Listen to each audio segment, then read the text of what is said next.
te encontrar, pra te ouvir, pra me render mais uma vez. Não temerei, não vou fugir, vou aceitar o teu querer, eis-me aqui.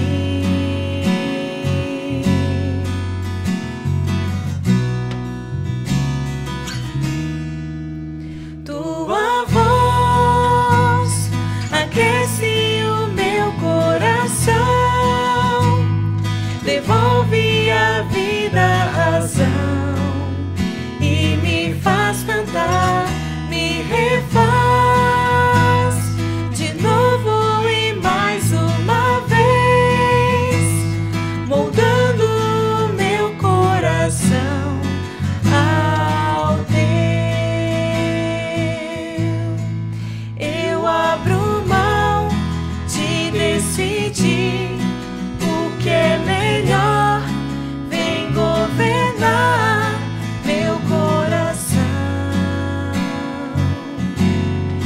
És o meu Deus, o meu Senhor, dono de mim, e mais ninguém me ama assim.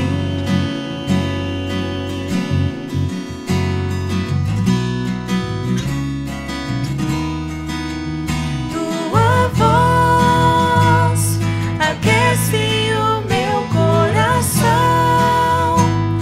devolve a vida, a razão, e me faz cantar, me refaz de novo e mais uma vez, moldando o meu coração ao teu. Tua voz aquece o meu coração, devolve a vida, a razão, e me faz cantar, me refaz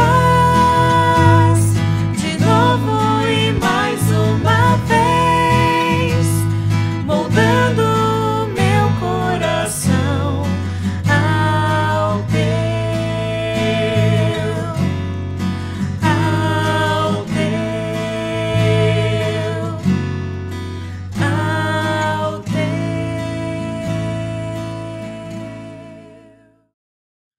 Boa noite, irmãos e irmãs. Vamos dar início ao nosso culto. Saúdo a todos com a paz do Senhor. Vamos fazer a oração neste momento. Ó Deus, nosso Pai, estamos juntos aqui na Tua presença para adorar-Te, para bendizer-Te e também, Senhor, para ouvir a Tua palavra. Nós, ó Deus, somos leitores da Bíblia.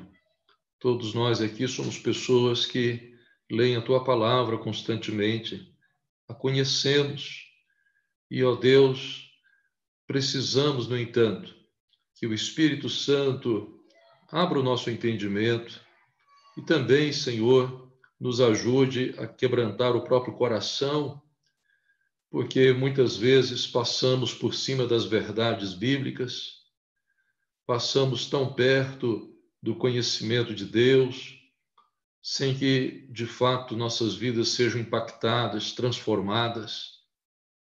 Senhor, livre-nos do engano, do erro, da confusão, da incredulidade.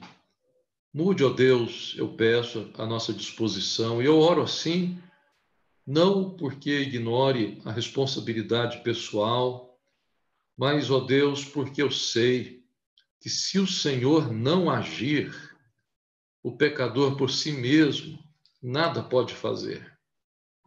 Como Jesus disse para Nicodemos, que o nascimento tem que ser do alto, obra do Espírito Santo na nossa vida.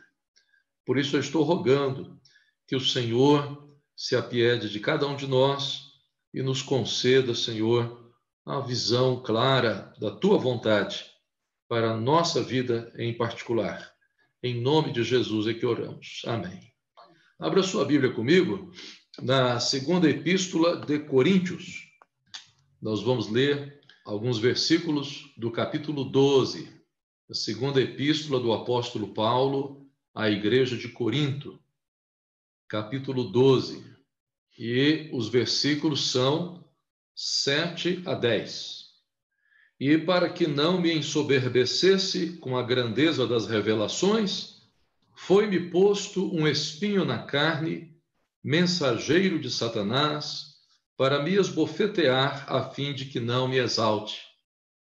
Por causa disto, 3 vezes pedi ao Senhor que o afastasse de mim. Então ele me disse: a minha graça te basta, porque o poder se aperfeiçoa na fraqueza. De boa vontade, pois, mais me gloriarei nas fraquezas, para que sobre mim repouse o poder de Cristo. Pelo que sinto prazer nas fraquezas, nas injúrias, nas necessidades, nas perseguições, nas angústias por amor de Cristo. Porque quando sou fraco, então é que sou forte.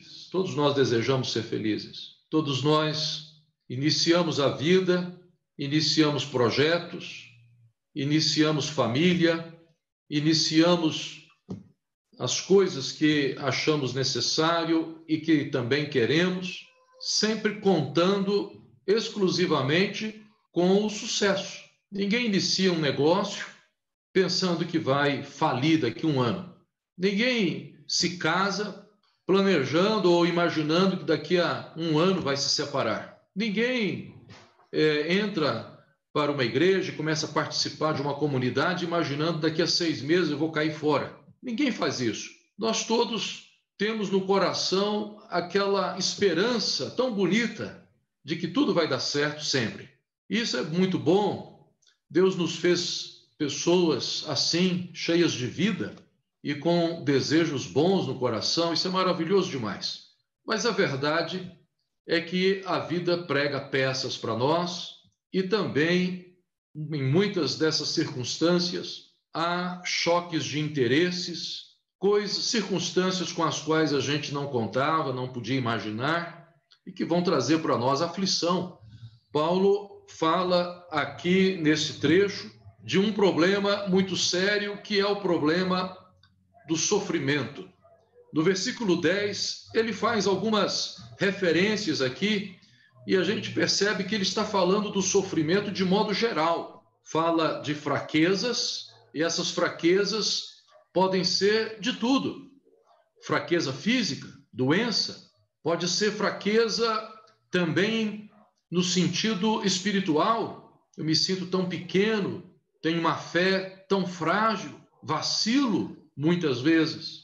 Pode ser fraqueza emocional. Eu sou uma pessoa muito sensível, sou uma pessoa que se abala com facilidade, sou uma pessoa que carrega traumas, uma pessoa que carrega no coração um fardo, eu me sinto fraco. E por aí afora. Ele fala de injúrias. Injúria é uma acusação falsa, alguém atribuindo a nós coisas ruins que nós não fizemos ou não merecemos. Injúria é uma coisa muito terrível. Quando alguém se levanta para falar mal da gente, nós não temos defesa. Aliás, na minha vida eu aprendi que a melhor resposta que a gente dá para alguém que levanta comentários contra nós é o silêncio. É o silêncio. É a gente mostrar com o caráter da gente, com a firmeza e integridade. É isso que dá a resposta para a pessoa, mas tem que ter paciência, né? Porque é só o tempo que responde. Mas Paulo está falando desse tipo de sofrimento, injúria, necessidades. Paulo passou necessidades. E necessidades eu já passei na vida. E imagino que muitos de vocês também. Não ter o que comer, ou não ter pelo menos fartura, não ter certeza se vai poder pagar as contas, não ter o dinheiro para honrar os compromissos. Passar necessidade é algo humilhante e deixa a gente muito inseguro, faz a gente se sentir inferior às outras pessoas. Paulo está falando desse tipo de sofrimento também aqui. Perseguições, gente que tenta derrubar a gente, pessoas que não gostam de nós, ou pessoas que têm a capacidade de dizer para nós, olha, não é nada pessoal, né? não é nada pessoal. A questão é que eu estou querendo que você tenha o emprego, ou a posição na empresa, ou o seu lugar, até mesmo na família. Alguém que tem ciúmes, inveja de você por causa da sua, talvez por você ser muito querido, ser muito simpático, agradável. Alguém que inveja você, tente te derrubar. Perseguições. Isso causa um sofrimento terrível para a gente. Outros que querem tirar de nós as bênçãos que recebemos, tirar de nós a alegria da nossa vida. Angústias. Angústia é um sentimento forte que aperta o coração no peito, espreme nossos pulmões, torna a nossa respiração difícil. Se você já viveu alguma angústia, você sabe do que eu estou falando. Não é uma tristeza comum, não. Não é uma tristeza simples. É algo que tira de você a alegria da vida. É algo que rouba de você o brilho dos olhos, faz você sentir assim que a vida não tem nenhum propósito mais para você. A angústia é algo terrível. Faz a pessoa chorar sem ter motivo nenhum. Do nada começa a chorar. Está sempre triste. Há um fardo, um peso em cima da sua alma muito grande. Paulo está falando, vocês estão percebendo, de todo tipo de sofrimento. Coisas que ele estava vivendo. Ele, o grande apóstolo Paulo, passou necessidades. Ele, o grande apóstolo Paulo, sofreu angústias. Ele, o grande apóstolo Paulo, suportou injúrias, perseguições e tudo mais. Paulo está abordando aqui o sofrimento humano, não em profundidade. Ele não escreveu esse trecho para tratar em profundidade do sofrimento humano. Para isso, na Bíblia, nós temos o livro de Jó, que conta aquela história tão terrível de um homem que, embora fosse piedoso, íntegro, respeitoso das leis de Deus, um homem que guardava as leis do Senhor, embora fosse uma pessoa íntegra em todos os seus caminhos, que gozava até do testemunho do próprio Deus, ele suportou um sofrimento inimaginável para qualquer um de nós. Perdeu todos os seus bens, era um homem riquíssimo e da noite para o dia se tornou um homem muito pobre. Todos os seus bens foram perdidos, não porque ele tivesse feito um mau negócio, mas porque ele foi roubado em tudo. Perdeu depois os seus filhos, todos os seus filhos e filhas, ele tinha muitos, morreram, foram derrubados por um terremoto, soterrados assim, de uma forma cruel e repentina. E depois ele próprio se tornou um leproso. Pense na pior doença que você podia imaginar. Pense a doença que você gostaria de nunca ter na sua vida. Jó teve a doença terrível do seu século, a lepra. Naquela época era incurável. Hoje tem tratamento para isso. Naquela época não tinha. Sabe como é que o pessoal tratava a lepra? Como é que eles cuidavam? Com azeite, passando azeite nas feridas. A Bíblia diz que Jó sofria tanto com as suas feridas que ele se coçava com caco de cerâmica. Era uma condição muito terrível para alguém que tinha uma vida principesca, cair na situação que ele caiu. E lá a Bíblia vai explorando bastante esse assunto do sofrimento humano. Porém, eu escolhi essa passagem de Paulo para nós conversarmos um pouco sobre o assunto, porque aqui o apóstolo Paulo nos aponta a esperança do crente, a certeza que nós podemos ter no momento das nossas aflições, nos momentos de sofrimento na nossa vida. Primeira coisa importantíssima de destacar aqui é que o servo de Deus, seja qual for a circunstância da sua vida, ele espera na graça de Deus. Paulo escreve dizendo que a resposta que ele teve para a sua oração foi: a minha graça te basta. Meus irmãos, nós esperamos grandes coisas das mãos de Deus, porque Deus é grande. mas eu queria que vocês prestassem muita atenção no que eu vou falar para vocês.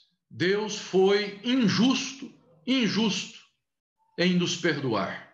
Deus foi injusto em nos salvar. Por que eu digo dessa maneira tão radical? Para chamar a nossa atenção. Só para chamar a atenção da gente para uma realidade que nós já conhecemos. Tudo que Deus fez por nós, nos dando a salvação, foi por graça. Nós não merecíamos. Deus agiu contra a justiça que pesava sobre nós. Deus agiu contra ela, digamos assim. Porque Ele fez essa justiça ser cumprida, não sobre a minha vida e a vida de vocês, mas sobre Cristo. A graça de Deus é maior do que a vida, dizia o servo rei Davi. Por isso os meus lábios te louvam. A graça de Deus, o favor imerecido de Deus para conosco. Nós vivemos pela graça. A aplicação prática disso é que se Deus recusar qualquer coisa para nós, Ele estará agindo com a máxima justiça.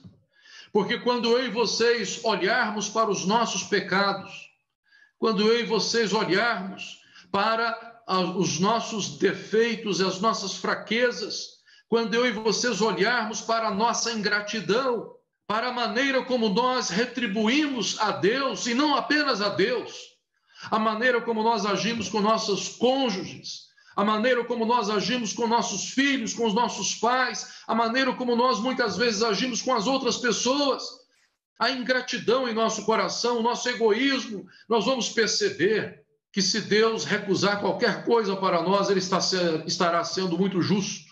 Deus não é obrigado a fazer nada por nós. Nós já devemos nos sentir realmente muito privilegiados só por termos a salvação, só por termos esta garantia do nosso nome escrito no livro da vida. No entanto, eu devo dizer que Deus é pródigo em abençoar. Deus não coloca condições para dar-nos bênçãos. Isso é maravilhoso demais. Jesus fala sobre isso. Se estão precisando de alguma coisa ou desejando, peçam a Deus, busquem, batam na porta, Deus vai atendê-los. Se vocês que são maus sabem dar boas coisas para os seus filhos, Deus muito mais saberá dar a vocês o que for bom para as suas vidas. A questão aqui é que o servo de Deus vive pela graça. Então, a primeira reação na nossa vida é humildade diante de Deus. Paulo diz isso, sinto prazer, ou melhor, no versículo 9, de boa vontade me gloriarei nas fraquezas. De boa vontade. O servo de Deus não vai ficar murmurando, o servo de Deus vai fugir da reclamação, o servo de Deus vai fugir da revolta, da raiva, da ira contra Deus especialmente. O servo de Deus vai chegar diante de Deus e falar: Deus, eu estou sofrendo tanto que eu nem sei mais o que falar para o Senhor. Mas uma coisa eu te digo, eu não arredo o pé da tua presença. Eu fico aqui diante do Senhor, porque só a tua graça me basta. O que o Senhor já fez por mim, escrevendo meu nome no livro da vida, me lavando no sangue de Jesus, pondo a sua presença comigo, isso me basta, Senhor. Se eu tenho que suportar aflições, se eu tenho que enfrentar sofrimento de toda sorte, só uma coisa eu peço ao Senhor: que eu possa habitar na sua casa para sempre. Lembram do Salmo? Que eu possa morar na casa do Senhor. Ele estava falando do quê, meus irmãos? O salmista? Que a graça de Deus lhe bastava. O Senhor é o nosso consolo. O Senhor, por si só, nos vale tudo. Trocamos tudo por Ele. Nós queremos o conforto, Deus quer nos dar estas coisas, sim. Nós queremos saúde, Deus tem prazer em nos dar saúde. Nós queremos viver, Deus tem prazer em nos dar a vida, não há dúvida nenhuma sobre isso. Mas se Deus requisitar qualquer uma coisa dessa de nós, se Deus quiser levar alguém dos nossos, se Deus quiser tirar a nossa saúde, se Deus quiser nos privar de alguma coisa, meus queridos irmãos, nós precisamos estar em condições de dizer: Deus, eu aceito esse sofrimento, desde que o Senhor fique ao meu lado, porque o Senhor é que é o meu tesouro, o Senhor é que é a minha vida, ninguém pode te substituir, nenhum filho, nenhuma esposa, nenhum marido, nenhum dinheiro no banco, nenhuma coisa dessa vida substitui Deus na nossa vida. A minha graça te basta. Paulo estava aprendendo isso. E essa é a segunda coisa importante que o viver debaixo da graça de Deus vai ensinar para nós. Não apenas a humildade diante da vida, a humildade diante do Senhor, mas também o espírito de crescimento. Às vezes o sofrimento vem em cima da gente e alguém vem falar: olha, Deus quer ensinar alguma coisa para você. E a gente fica até bravo, né? Poxa, eu estou aqui sofrendo e a pessoa vem falar de aprender coisas, né? Deixa-me dizer para vocês uma outra coisa que eu aprendi na vida, e acho que muitos que estão aqui, gente mais experiente, mais vivida do que eu até, poderiam dizer também, mas eu falo em nome de todos, que a vida é curta demais para nós aceitarmos qualquer sofrimento passar por ela, pela nossa vida, sem tirarmos proveito dele. Os sofrimentos vêm de toda sorte, como a gente destacou no começo. A grande questão é se nós vamos ficar de braços cruzados, choramingando na beirada da estrada, ou se nós vamos tirar proveito disso para a nossa vida. Eu nem questiono se Deus quer me ensinar alguma coisa. Eu me adianto e já quero aprender, já quero tirar lição, já quero ver como é que eu vou sair disso mais forte do que comecei, do que entrei. Porque um desejo de Deus para nós é que todos nós alcancemos a estatura de Jesus. Não sei se Jesus media 2 metros de altura, 3 metros de altura. Eu sei que o caráter dele, eu sei que a sua alma eram infinitos, são infinitos. E eu quero alcançar a estatura de Cristo. E cada vez que eu penso nisso, eu confesso a vocês, fico muito decepcionado comigo mesmo, porque já passou um bom tempo da minha vida e aprendi tão pouco. Ainda vejo tantos defeitos, tantos vícios na personalidade, no caráter, tanta dificuldade ainda para agir como Jesus agiria. Mas eu não vou desistir. E eu espero que meus irmãos também não desistam por nada nessa vida. Porque Deus não nos salvou para nós ficarmos estagnados na estatura moral, na estatura espiritual. É por isso que Paulo e Pedro falam muitas vezes: desenvolvei a vossa salvação. Deus quer o nosso crescimento, sem dúvida nenhuma. Eu contava hoje pela manhã para vocês do apóstolo Pedro. Meus irmãos, lembrem-se de Pedro, que traiu Jesus com medo de ser preso e morto junto com Jesus. Lembrem-se de Pedro, que depois foi resgatado por Cristo e enviado, comissionado para fortalecer os seus irmãos. Ele passou a ser o líder dos apóstolos, a ajudar os seus irmãos. E depois, esse mesmo Pedro, que tinha tanto medo de morrer, que tinha tanto medo de enfrentar o sacrifício por causa de Cristo, este Pedro foi parar numa cruz. E quando chegou a vez dele de morrer, ele disse para as pessoas que o matavam: eu não sou digno de morrer como o meu Senhor. Pensem na profundidade dessa palavra dele. Eu não sou digno de morrer como o meu Senhor. Eu penso que Pedro, naquela hora, estava tão envolvido com o Senhor, sua vida tão entregue, tão abnegadamente nas mãos do Senhor, que a despeito do sofrimento físico, a despeito do pavor que aquela multidão pudesse infligir a ele, ele estava disposto ainda, estava se lembrando disso: eu não sou digno nem de morrer por Cristo. E eles o crucificaram de cabeça para baixo. Ele aprendeu o que Jesus disse para ele quando foi resgatá-lo lá no mar. Jesus disse: Pedro, vai chegar um dia que outras pessoas vão amarrar você e te levar para onde você não quer, mas você vai manter-se fiel, vai se lembrar do que eu estou dizendo, vai cuidar dos seus irmãos até lá. E Pedro fez o que Jesus lhe disse. A gente tem planos para os filhos, tem planos para a vida pessoal, tem sonhos, ideais, mas a gente não sabe o que vai acontecer amanhã.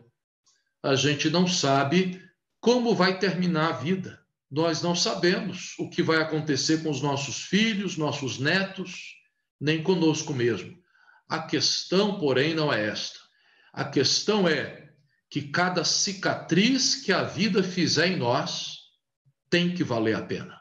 E quem vai fazer valer a pena é a gente mesmo, se a gente for piedoso, abrir caminho para Jesus agir na nossa vida. Eu diria, no momento de maior aflição, cada um de nós faça uma oração mais ou menos assim: Senhor, está doendo muito, se possível, faça isso passar, me devolva os dias de tranquilidade e de paz. Mas se não for possível, eu rogo o Senhor me faça capaz de honrar o teu nome nessa hora.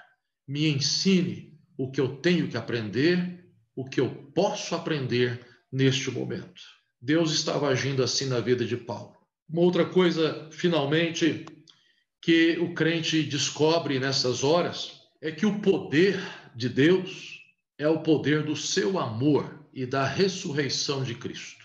Quando a gente está sofrendo, a gente fala: Deus, eu faço essa oração ao Senhor porque eu sei que o Senhor é poderoso. Poderoso para quê? Poderoso para curar uma pessoa, curar um filho, curar uma esposa, um marido.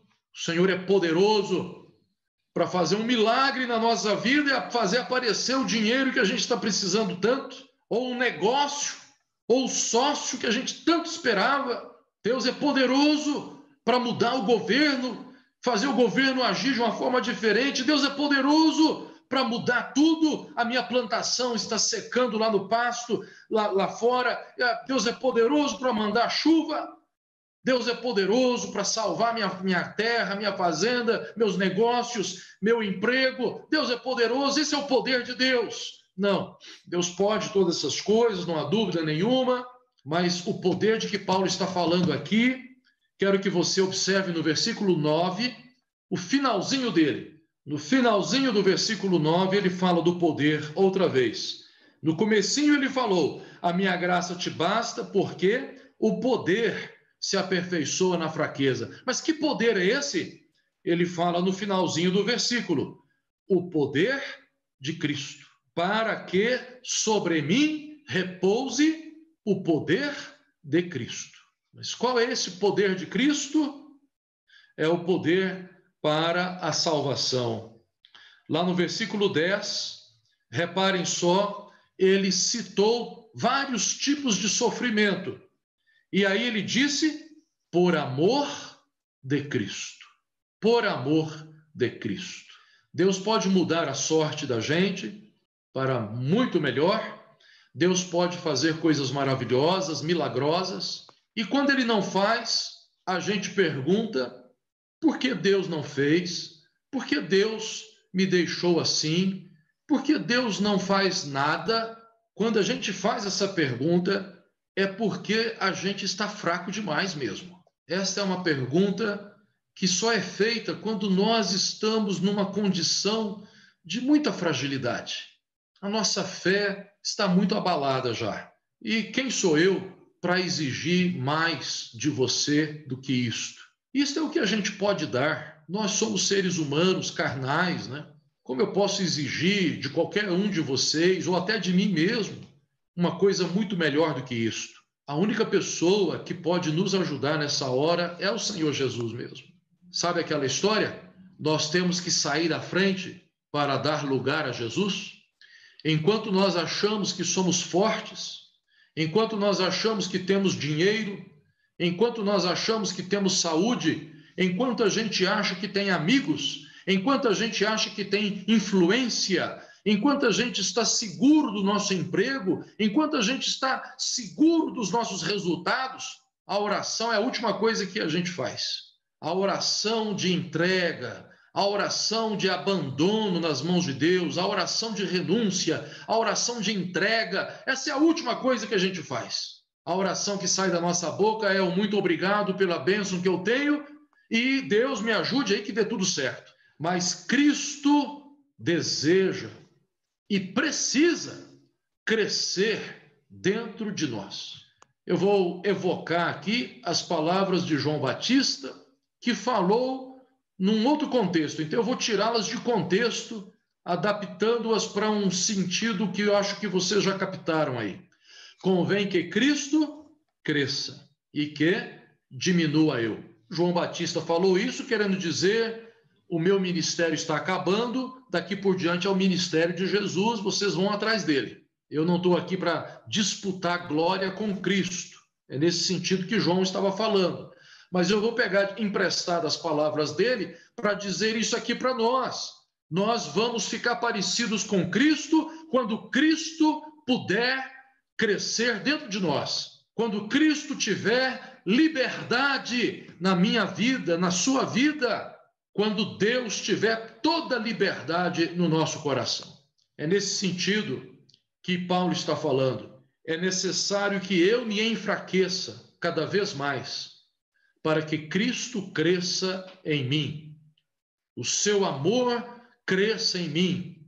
E eu, aprendendo o seu amor, também por amor dele, esteja disposto e pronto para enfrentar qualquer coisa que for necessário nessa vida.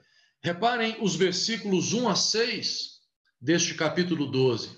Paulo tinha acabado de escrever sobre um testemunho que todos acreditam referia-se a ele mesmo.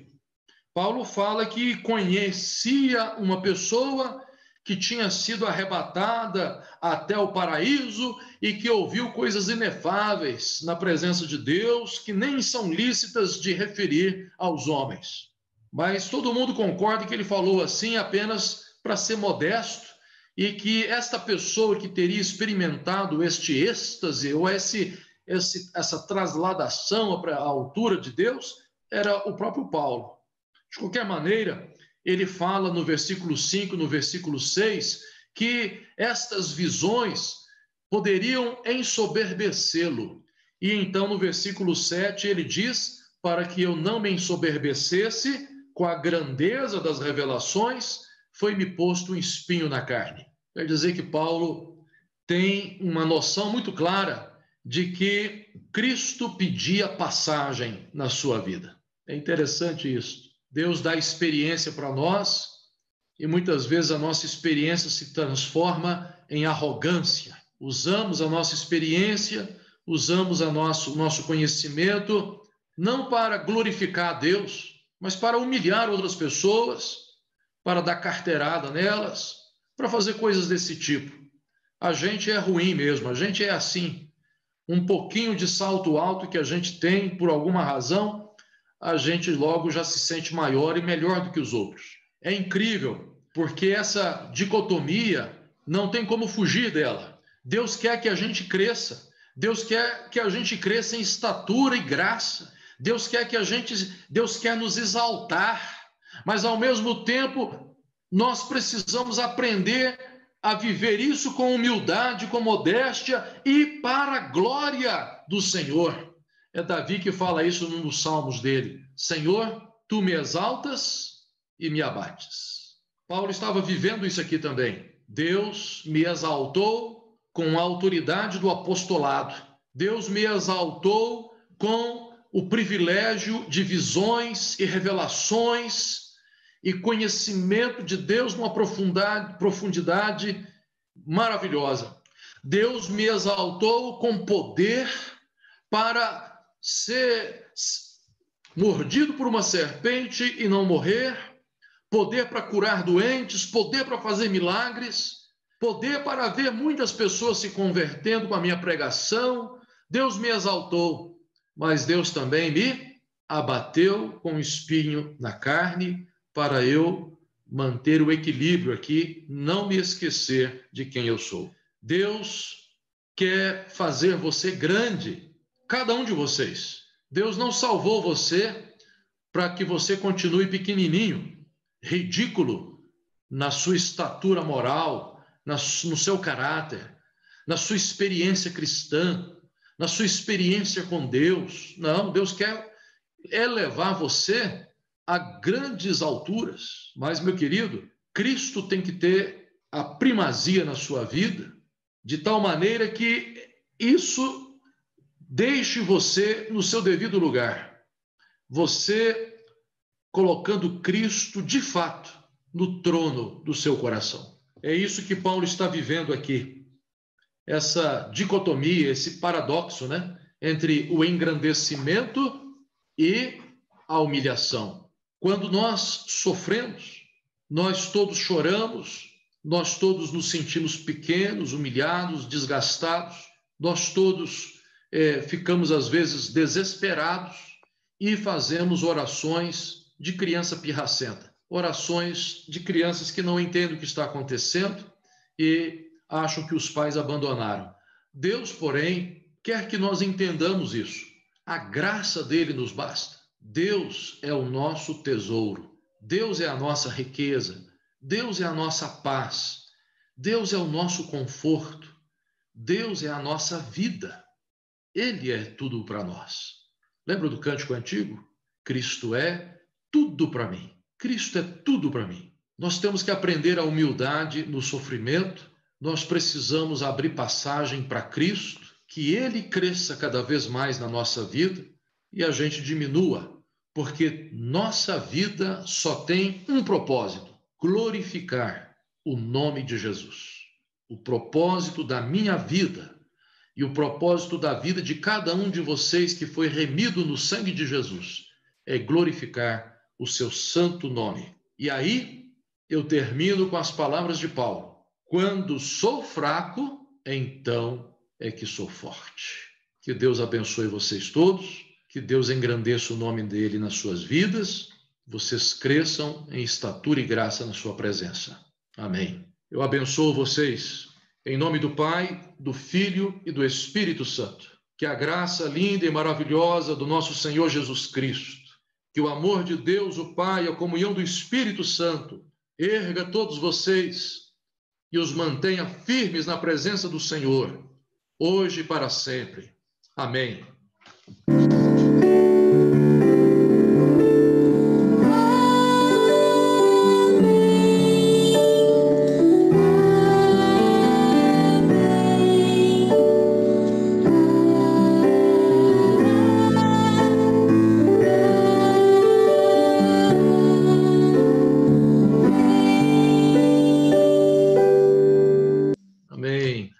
Muito bom estar com vocês. Tem alguém me chamando aqui atrás? O que o senhor quer falar? Quer mandar um recado para a igreja aqui?